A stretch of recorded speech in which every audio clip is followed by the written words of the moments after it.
Hello and welcome to another episode of Father and Joe. I am Joe Rockey here with Father Boniface. And Father, I want to ask you something that actually became a prayer because I know it's a prayer because I was told to recite it all of the time when I was in college and high school. And that is the prayer of serenity, which has basically three fundamental parts: the wisdom to know what's the right thing to do, the courage to do it, and the serenity to accept that there's some things you just shouldn't do. Um, so, I think that anyone who's in those types of years of their life between high school and college, you're doing a lot of figuring out what is my job, what is my role, and all of that. And my question is basically looking at this through a prism of adult. You've gone through life a little bit. You're a little bit more confident in your abilities. You've tried some things. Going to last episode, you mentioned how you have some thoughts, some questions, and you realize, how to go and check and find those answers to make sure, like, I can give this answer. This is the appropriate answer to give to my congregation. Whenever we're in our own worlds, our own lives, how do we go about learning when the spot to push forward, to use the courage to say something or do something that might be a little bit outside of expectations or the norms? And how do we know, like, what, these expectations and the norms are here for a reason, and I shouldn't be pushing them? So I guess I'm asking as a starting point to see if there's a general rule of thumb of starting that there. And then how to do some personal discernment to dive deeper. And I guess at the end of the day, to have forethought to actually think about this, so I'm not just going off the handles in a moment of unthought of action. I guess it would be a way to say that.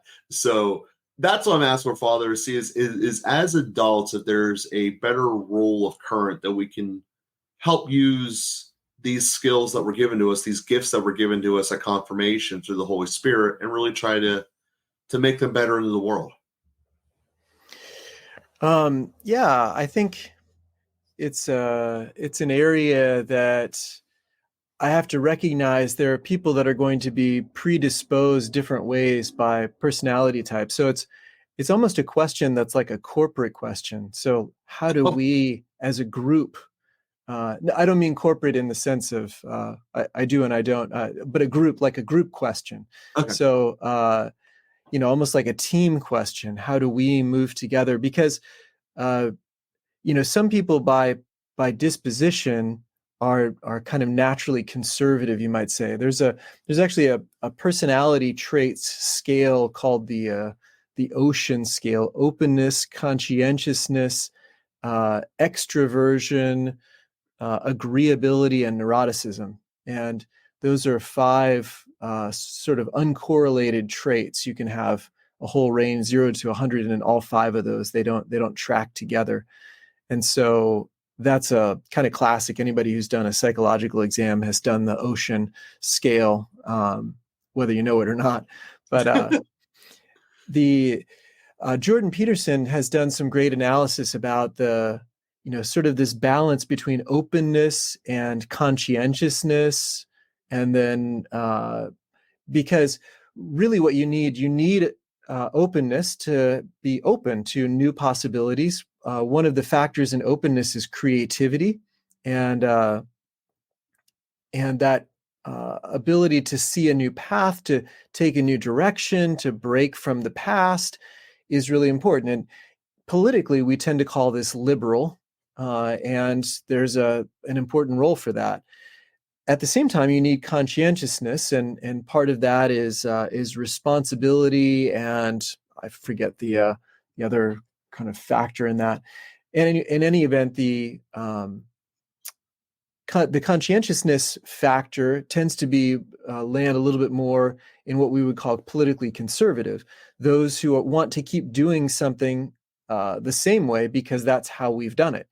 And they have a real deep feeling about that. That's not just because they decided this is a good idea. There's a kind of predisposition. And so the balance really needs to happen in the relationships. And unfortunately, what we see a lot in the modern day is just an absolute divide between these things. Instead of the conservative yielding to, I hate to even use the words because they're so triggering at this point. Probably half our listeners just turned me off for something because I said something positive about liberals or about conservatives, So, but anyway, the person who is more inclined to try new things, take new directions, do something in a different way, needs the balance of the person who really feels a lot of resistance to that and feels like we need to keep doing the thing that we've been doing. And vice versa, the person who's really wants to keep doing the thing we've been doing and feels like that's the best thing, needs somebody to pull them into new experiences, new opportunities, new paths of doing that. So all of that is to say, first of all, recognizing we're in different places in this naturally. Mm-hmm. Some people, I need to pull back when I answer your question. Stop doing new things. Other people, I need to push forward. Try doing something new. So where you land on, you have to have enough self-awareness to know where you land on that spectrum. If you're the kind of person that's naturally conservative, then you might need to be listening a little bit more attentively to where God may be pulling you in a new direction and to make a change, to try something different. If you're somebody who's more naturally just always doing new things and is running after the latest shiny object, then you're the person that may need to surround yourself with some people that are going to hold you back and remind you to, well, let's make payroll before we develop a new department in our business, and keep you grounded that way. So I guess the first answer to your question is self-awareness. The second is be with people who are the opposite and can challenge you. And then the third is, then we can start to get into a little bit more of maybe the spiritual discernment of things like spiritual consolation. When you hear the Lord speaking to you, when you feel peace, spiritual joy, faith, and hope, when you feel moved by the love of God in one direction or another, those tools for discernment and the words that come with them are things that move us in one direction or another to overcome a difficulty or to remain patient in enduring trials or whatever it is. But we can discern sort of listening to that interior voice. Yes, and I think that there's first off a lot to that. I mean, this isn't something that just happens naturally. I mean, you're going through a process here of self-discovery, self-looking at yourself, and putting time into it. And I guess that was the underwritten current of what you're saying is that you have to think about this. You have to embrace the answer, and it starts with being true to yourself. And I think that there's a lot to that. I also think that there is a natural calling to, why do we do it this way? And I think that that's a fair question. Asking the question, why do we do it this way, or why do we think this way, in and of itself is not a problem.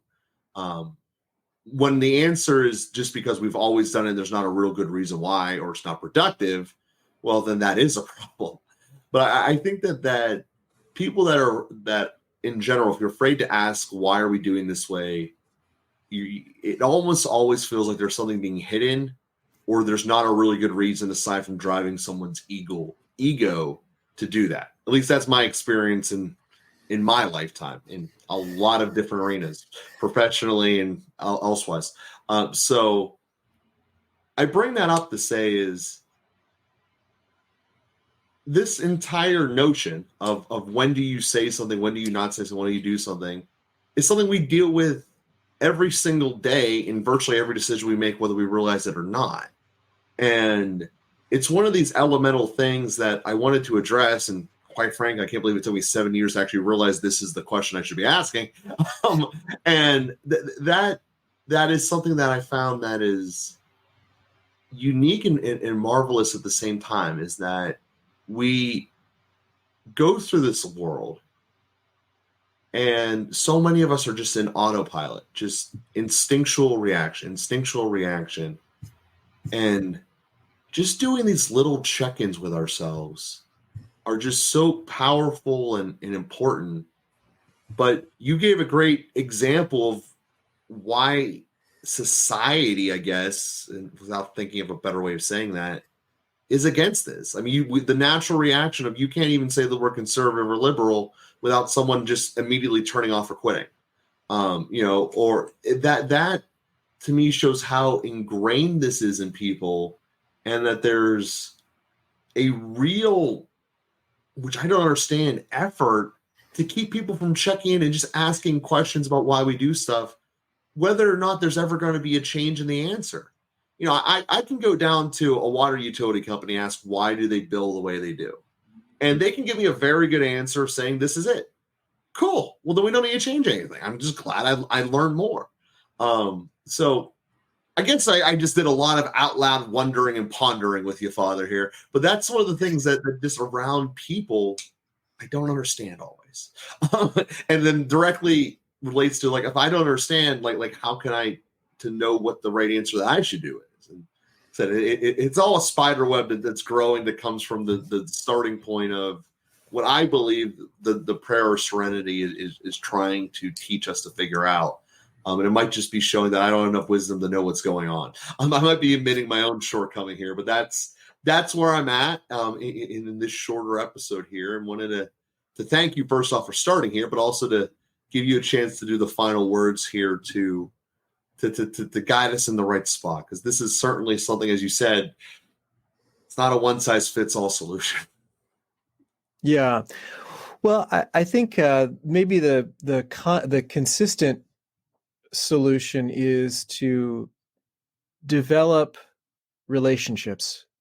And if you are developing relationships, staying in relationships and working through relationships, then it's going to balance the right stuff.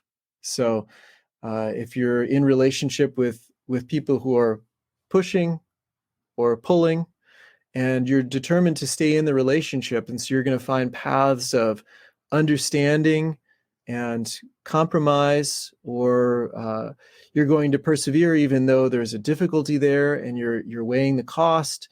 If you're determined to be in relationship and stay in relationship, and those relationships are not just the three echo chamber members, but you're allowing life to bring you into those relationships. And naturally, family is these things are not genetic, and so you're just as likely to have a brother who's liberal as conservative, just to use those simple labels. And but if you're determined to stay in the relationships, then you're going to work through it. You're going to understand what you need to understand, and together we move forward. It always feels like a three-legged race times 100-legged race, and somebody's falling over and somebody's getting up, and you're dragging somebody else along. But as long as you don't cut the ties, then we tend to move together. I mean, that's the basic understanding behind democracy, is that the Holy Spirit does work in the group. Everybody has to do their own work. There is the possibility of things like cliques and groupthink and whatever else, but that's where, as long as you're not intentionally driving things in that direction and cutting off relationships that are difficult or inconvenient, then it's going to hold you in place, and it's going to help you to grow, and it's going to give you the self-awareness that you need. And so anyway, if there's one consistent thing, it's develop relationships, stay in relationships, work through relationships, and it takes us in the right directions. Beautiful. Well, I thank you for giving the answers here, and we thank everyone for being with us here today, and we'll be with you again next week.